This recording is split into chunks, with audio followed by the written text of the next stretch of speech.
With the threat of funding cuts looming, local public radio stations face an uncertain future. You're watching the Local News Network, brought to you by Dunkin' Donuts and the FLC Center for Innovation. I'm Connor Shreve. The executive director of Four Corners Public Radio, Tammy Graham, says the uncertainty of 2025 has forced leadership to shift its approach to operating and funding stations like KSUT. So in a way, it's given us the opportunity to really share, like with this interview, what we feel our value is to our region and kind of elevate the mission of what public radio is in a way that, you don't always get to do every day other than just, playing good music and having great, news on air. In May, KSUT joined National Public Radio in a lawsuit against the Trump administration that challenges the president's executive order to freeze public media funding.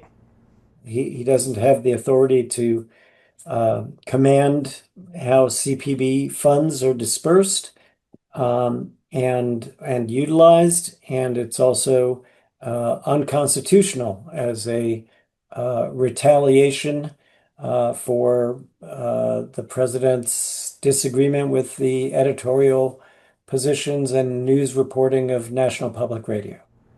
KSUT attorney Steve Zansberg hopes the court sets the date for a summary judgment in August. Graham says the executive order will hurt local stations. The money that we get as community stations from the Corporation for Public Broadcasting, which is the federal funding that's at issue right now, that money comes to us, $330,000 a year. 20% of our budget comes directly to us.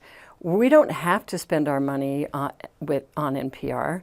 We are dictated to a certain portion of those funds is restricted to spending on national programming. It doesn't have to be NPR. So this isn't about NPR.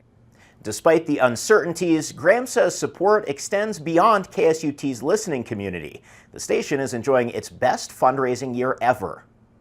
We've received donations from all over the country, people that have never heard of KSUT, but they looked us up and they said, I support what you're doing, I'm behind you, thank you for taking a stand for the system, and here's a check. So it's really been heartening.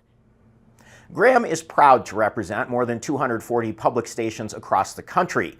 She says the trio of stations selected to take part represents the microcosm of NPR stations nationwide.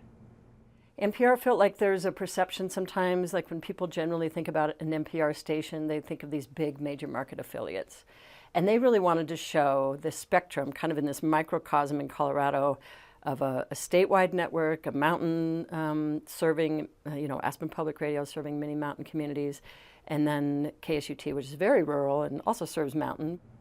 While the president's order targets the next 2 fiscal years of funding, Graham says she knows it won't be the last time money for public media gets scrutinized. For more information about this and other stories, visit DurangoLocal.news.